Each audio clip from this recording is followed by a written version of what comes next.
Apa yang saya lihat dalam mimpi? Bapak Ibu, yang saya lihat diri saya sendiri di dalam kubur. Sangat gelap, ngeri. Tapi tiba-tiba sambil saya di situ merasa ketakutan dan kesepian, muncul sebuah cahaya di dalam kubur sendiri itu. Dan saya berteriak, "Siapa kamu yang membawa cahaya itu?" Dia langsung sendiri cahaya berkata, biasa kalau kita mendengar berita ada orang meninggal dunia, karena kita semua akan menghadapi kematian. Tapi yang luar biasa, peristiwa yang terjadi saat dimakamkan. Anaknya menceritakan saat dimakamkan di antara kekuburan, begitu mendekati kuburan tempat ibunya, malah semua jamaah yang ada di saat itu sangat terasa harumannya kuburan itu. Harum sekali, keluar semacam wangi yang luar biasa, sampai orang pada pandangannya kepada yang lain. Barangkali di antara jamaah yang membawa wangi-wangian yang bagus, tapi ternyata tidak, mengalir dari bawah keluar, sampai ada yang malah melihat asap-asapnya. Asap ini bukan asapnya kebakaran, tapi asapnya itu karena wangian dari masuk dari kuburan itu. Sampai dikuburkan, malah kata anaknya, begitu saya sendiri yang nurun memakamkan, mengkuburkan ibu saya, sampai saya dan tanah saya sendiri membawakan tanahnya menutupi kuburannya. Pulang ke rumah saya mandi dan mencuci tangan dengan sabun, tapi masih terasa tangan saya harumnya luar biasa, sampai tidak bisa kehilangan. 3 malam masih tersimpan harumnya itu. Saya bertanya lewat SMS, apa kelebihan ibu kamu? Dia bilang, ibu saya biasa, malah orang awam, bukan wanita yang apa gitu, awam-awam biasa. Tapi setahu saya, ibu tidak pernah tidur sebelum membaca surat Al-Mulk, Tabarakalladzi biyadihil mulk. Saya langsung menjawab, itulah yang Allah hantarkan kepada ibu kamu. Dan inilah berita gembira bagi kita semua, sesuai janjian Rasulullah sallallahu alaihi wasallam, 30 ayat syafa'at li sahibiha min adzabil qabr. 30 ayat yang telah membawakan syafaat bagi orang diselamatkan dari siksa kubur.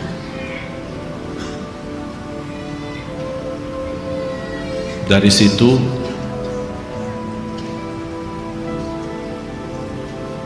seperti kebiasaan, ambil wudu, saya witir duluan, kemudian tidur.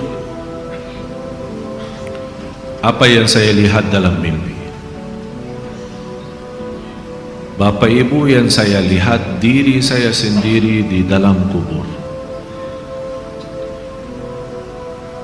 Sangat gelap, ngeri,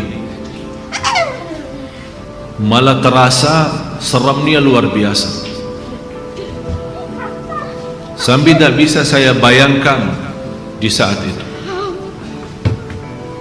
Tapi tiba-tiba sampai saya di situ merasa ketakutan dan kesepian, muncul sebuah cahaya di dalam kubur sendiri itu. Dan saya berteriak, siapa kamu yang membawa cahaya itu? Dia langsung sendiri cahaya berkata, saya surat Al-Mulk, Tabarakalladzi biyadihil mulk. Saya sendiri di malam itu tidak sempat membaca. Saya bangun kaget, saya ambil wudhu lagi dan membaca surat Al-Mulk, baru saya tidur lagi. Saya memberikan nasihat kepada semua jemaah yang hadir, tolong sampaikan pesan ini, jangan tidur belum baca surat Tabarak, karena kita tidak tahu kapan saatnya menghadapi kematian. Bisa jadi itu tidur kita adalah tidur yang terakhir dari dunia ini. Mudah-mudahan dengan kita mengkhatamkan hari kita dengan membaca surat Al-Mulk, Allah ampuni segala dosa kita dan Allah harumkan kuburan kita menjadi taman dari taman surga. Al-Mulk surah yang luar biasa dahsyat. Saya mohon, biarpun ibu-ibu sedang halangan tidak salat, tetap mau tidur, ambil air wudu dan baca surat Al-Mulk. Baca surat Al-Mulk. Siapapun kiainya, siapapun ustaznya, siapapun dokter yang melarang kita sebagai wanita membaca karena lagi halangan, saya sekarang berkata, ibu-ibu sedang halangan, baca surat Al-Mulk. Karena saat kematian tidak akan bisa membedakan kita lagi suci atau lagi halangan, mati-mati. Dan Allah Maha tahu niat kita. Dan lebih baik saat kita membaca sedang halangan, jangan megang Al-Quran langsung, menyentuh Al-Quran langsung, sebagaimana saya jelaskan, bagi sarung tangan atau bagi HP kita. HP kita yang isinya Al-Quran, buka surat Al-Mulk di HP kita dan kita baca. Karena di situ anda bukan megang Quran tapi megang HP. Begitulah kita rasakan. Kalau ya Allah, seandainya engkau mencabut nyawa saya di malam ini, saya sedang halangan, tapi ya Allah saya membaca surat Al-Mulk, niatkan diselamatkan ya Allah dari siksa kubur. Dan harus kita yakini, kita di umur kita di dunia kubur jauh lebih panjang daripada umur kita di dunia, bisa malah ratusan tahun. Ada di yang sudah di alam kubur 1000 tahun, ada yang lebih, kira-kira bisa terbayang 1000 tahun. Apalagi ummah yang terdahulu. Oleh karena itu jamaah sekalian, waspadalah, berhati-hatilah. Marilah kita sama-sama menjaga kebaikan itu. Karena sungguh inna rahmatallahi qaribun minal muhsinin. Sungguh rahmat Allah sangat dekat bagi orang yang berbuat baik. Sangat jarak kita menuju ke akhirat sangat dekat, sangat-sangat dekat. Malah jauh lebih dekat daripada rencana kita besok. Jarak kita ke akhirat, jarak kita masuk kubur jauh lebih dekat daripada rencana kita besok. Malah kematian itu jauh lebih mendadak dan lebih cepat daripada kita mengambil suapan makanan. Belum kita sampai menantarkan, membawakan suap makanan sampai ke mulut kita, sudah dicabut nyawa kita.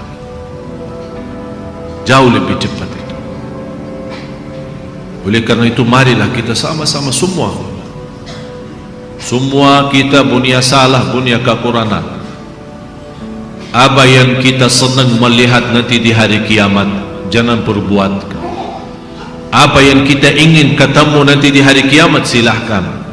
Apa yang kita takut dan malu dilihatkan oleh Allah nanti di hari kiamat, jangan berbuat. Dan apapun yang kita tulis, senang kita ditunjukkan oleh Allah, silahkan tuliskan.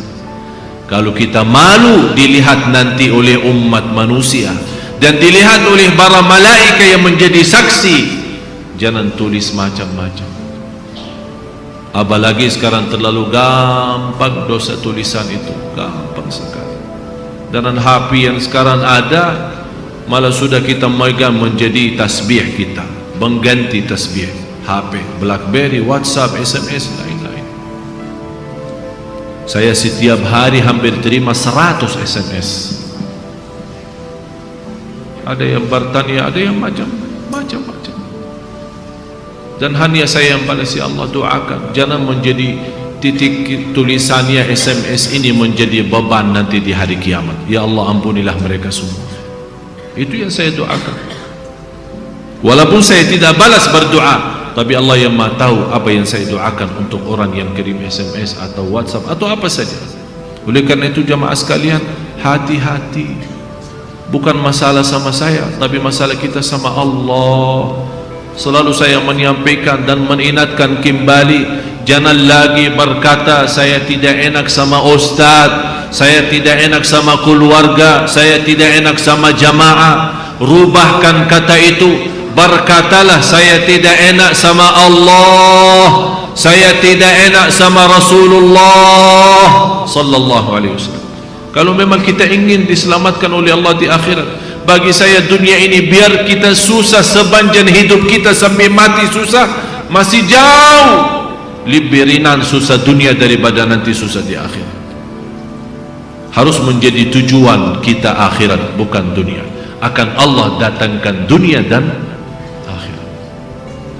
Ya ayyuhalladzina amanu taqullaha wal tanzur nafsun ma qaddamat lighad wattaqullaha innallaha khabirum bima ta'malun. Orang beriman, bertakwalah kepada Allah dan lihat masing-masing apa yang kita bawa nanti untuk hari esok, hari kiamat.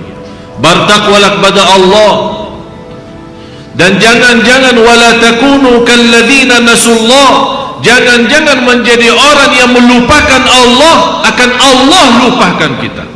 Kalau Allah lupa sama kita, na'udzubillah, berantakan, hancur, dunia akhirat hancur kalau Allah lupa sama kita. Maksudnya lupa Allah sama kita, artinya Allah tidak mau urus kita lagi, tidak mau bantu kita lagi, tidak menolong kita lagi, tidak mau perhatian kita lagi. Na'udzubillah. Kalau Allah tidak mau perhatikan kita, siapa lagi yang mau perhatikan kita? Kita semua tidak punya Allah yang maha adil selain Allah, tidak punya Tuhan yang maha kasih sayang selain Allah, tidak punya Tuhan yang maha mengampun selain Allah. Biarpun dosa kita sepenuh bumi, tapi kita datang kepada Allah dengan ikhlas dan yakin diampuni dosa kita, dan kita berbuat kebaikan semampu kita, akan Allah ampuni dosa kita semua, biarpun dosa itu sepenuh bumi. Begitulah indahnya kasih sayangnya Allah. Mudah-mudahan semua yang hadir Allah bukakan hatinya, diberikan petunjuk kepada jalan yang benar, disucikan lahir batin, dikuatkan lahir batin agar senantiasa setiap hari menaikkan iman, menaikkan takwa, menjadi orang yang berilmu dan beramal saleh, agar senantiasa setiap saat, setiap waktu kita mendapatkan karunia rahmat Allah, karena sungguh rahmat Allah sangat dekat bagi orang-orang yang berbuat baik. Al-Fatihah.